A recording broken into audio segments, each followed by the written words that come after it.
Right. It is a constant, perpetual, both verbal and nonverbal erosion of trust in that relationship. And rebuilding trust takes a lot more time, energy, and effort. Again, it's possible. It is absolutely possible, but you have to be ready and buckled up because you got to be willing to do the hard work that it takes to actually see the results in that.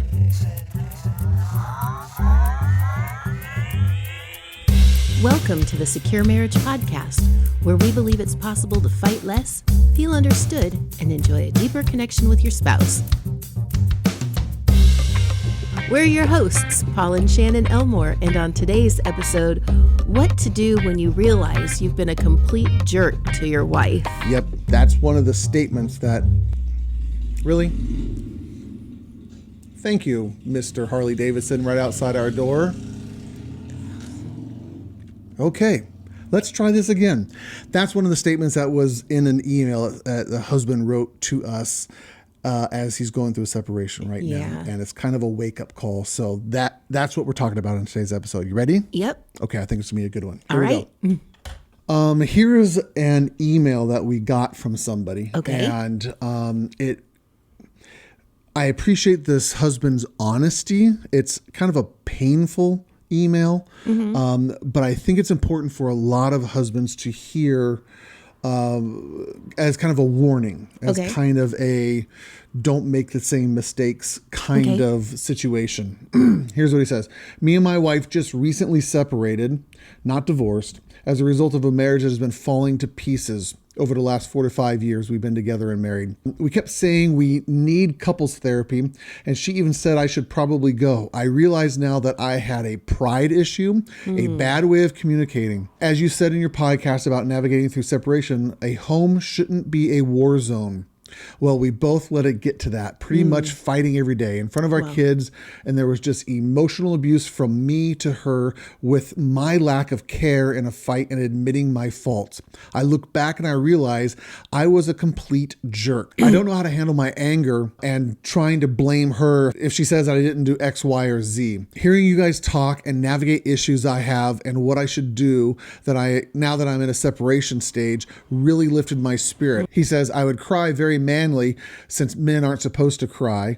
I've been in pain for 2 days straight before I started to cheer up. Granted, I'm still hurt because it's still fresh, but I completely am 100% in a right mindset of what I need to do. Wow. Lastly, he says, along with finding a local therapist, I will be actively listening and browsing your podcast on Spotify so that I can ensure that I'm getting any and all help that I can. This takes a lot of guts for this husband to write this in. You can hear kind of the sadness and I'm aware of what's happened. Yeah. Maybe a little bit too late. Now they're in the separation phase, and you can hear kind of the remorse. I wish I would have worked on some of these things earlier in my marriage. And we hear that a lot from husbands when they kind of come across some of the tools that we give and some of the things that we put out there. But we hear it a lot that husbands can kind of get really, they wake up in essence. Yeah. Yeah. What are your thoughts to hearing a husband kind of write some of this? It takes a lot of courage to write that because it's so hard whether you're a husband or not. But I think more so for husbands to admit to take responsibility and stop putting the blame on their spouse. It means that you have to put aside your pride and kind of step into some humility. And that's not always easy. And particularly when there's already a lot of strife going on in the marriage, you do that and you open yourself up to a lot more hurt and a lot more pain and some blame and you just open yourself up to a lot more that can happen. But if you want to make any progress and steps forward, you have to do that. Yeah, clearly. Let's kind of tag one of the aspects of what he wrote here in his letter. Where he would get defensive and not really listen to her perspective when she says you're doing X, Y, or Z or not doing this. And he would respond in anger.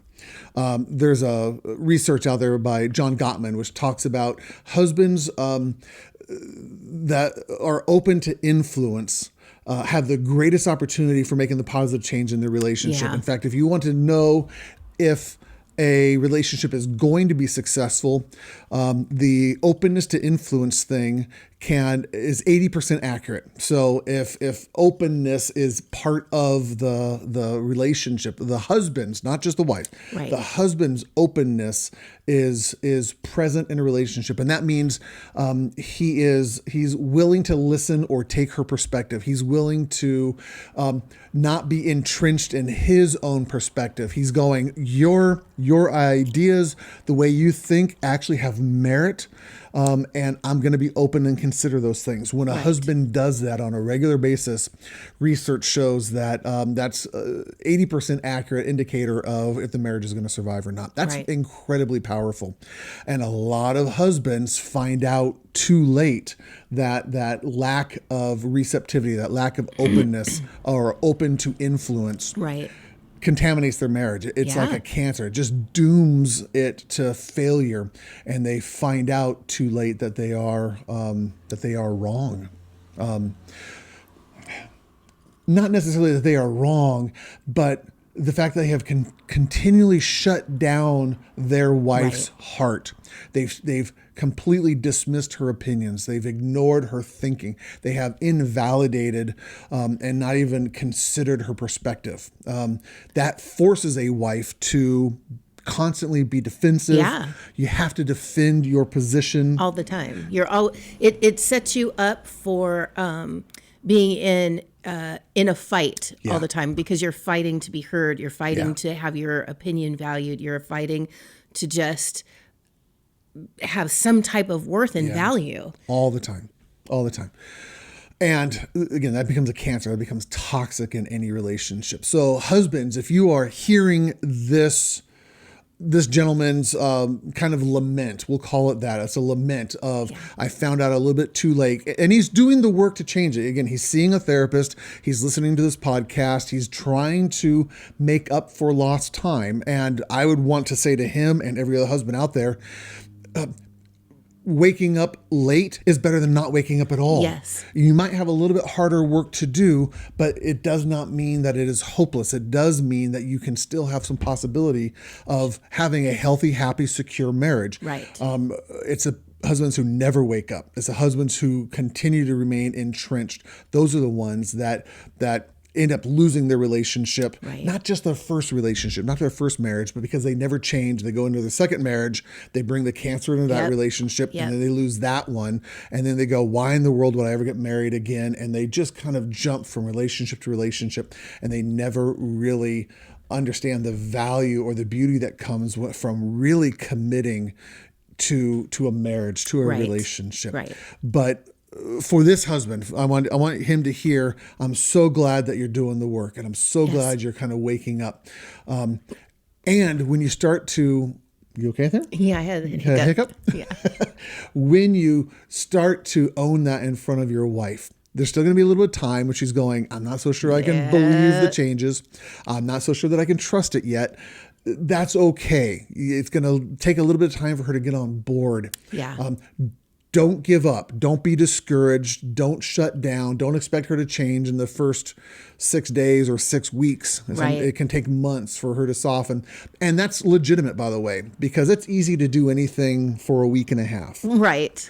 It is really difficult to do something healthy and good for a long term, time. Yeah. to reflect an actual change within your heart, within your thinking, within your value system. It's okay for there to be a little bit of wait and see on her part Yes. to see if she's going to be able to fully trust that. So that would be the encouragement I'd have for this husband. Keep doing the good work. And then be extra patient with your wife. That can get really frustrating.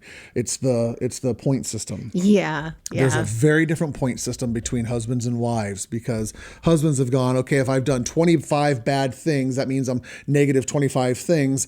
Math says if I do 25 good things, I should be over the threshold and into the good territory again, and I'm able to get some cookies again because I'm being a good husband. The point system doesn't work that way. You No. can be negative 25 on the point system and you can do 25 good things, and she can go, all right, maybe we'll give you half a point and start moving you up so that you're 24 and a half negative points now. Right. And it drives husbands crazy. They're like, what do you mean? I mean, give me a break. Why can't I ever win?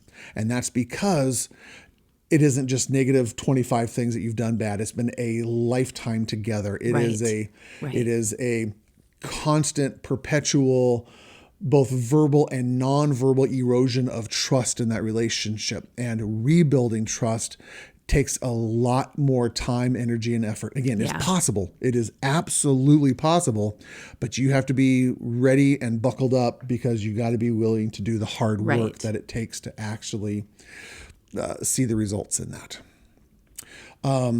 For other husbands who are hearing this and they're going, okay, I want to learn from this mistake. One of the best things you can do is just own it in front of your wife. Go to your wife and say, I listened to this podcast. I just stumbled upon it magically or randomly in some way, and it kind of woke me up. And I recognize big truck. The garbage man? School bus. Oh, school bus. It is that time. It is that time of year.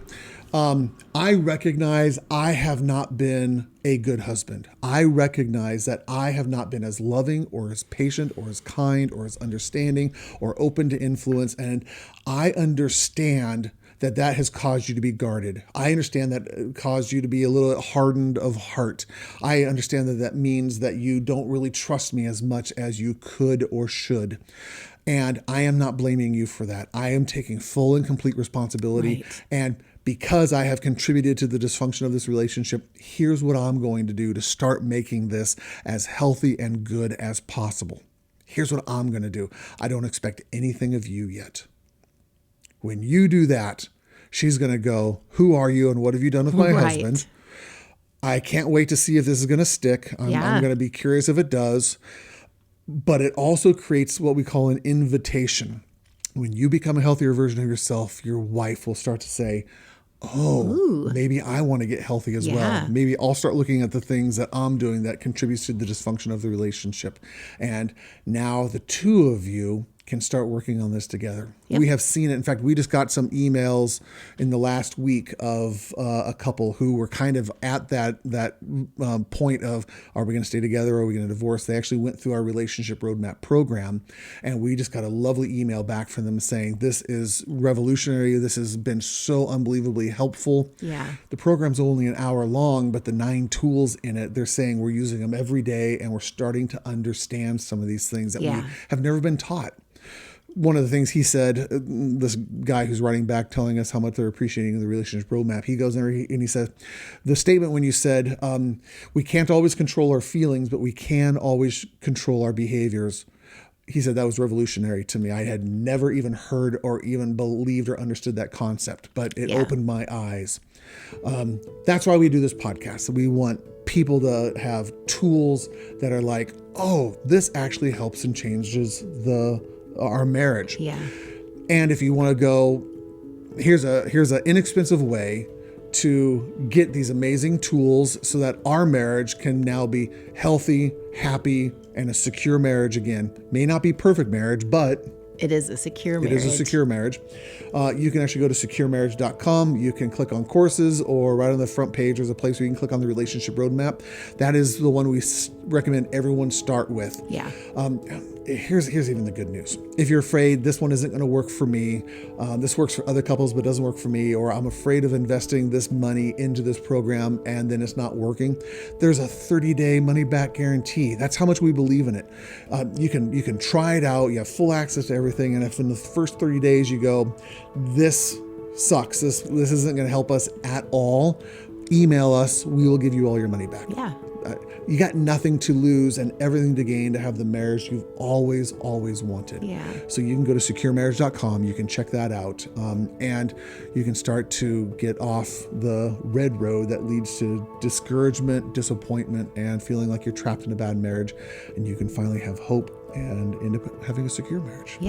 So again, husbands, take this to heart. Make this your wake-up call. Don't ignore what you're hearing in this. Go, I don't want to be this guy, or I recognize that I might be really, really close to losing my marriage and I don't know what to do. This is what to do. Yes. You now have the next step. You don't have to fix it all yet. You have one next step to make this happen. And you can start having a happy and fulfilling marriage that you've always wanted. Yeah. Sound good? Sounds great. You should talk less. I should talk less. You're talking a lot. Sometimes I can't get a word in edgewise. Anything else you want to add, my love? No, I think that's All it. right. Thank you for listening, everybody. We will see you next time. We will, Willie, see you next time. You heard what I said. Yep.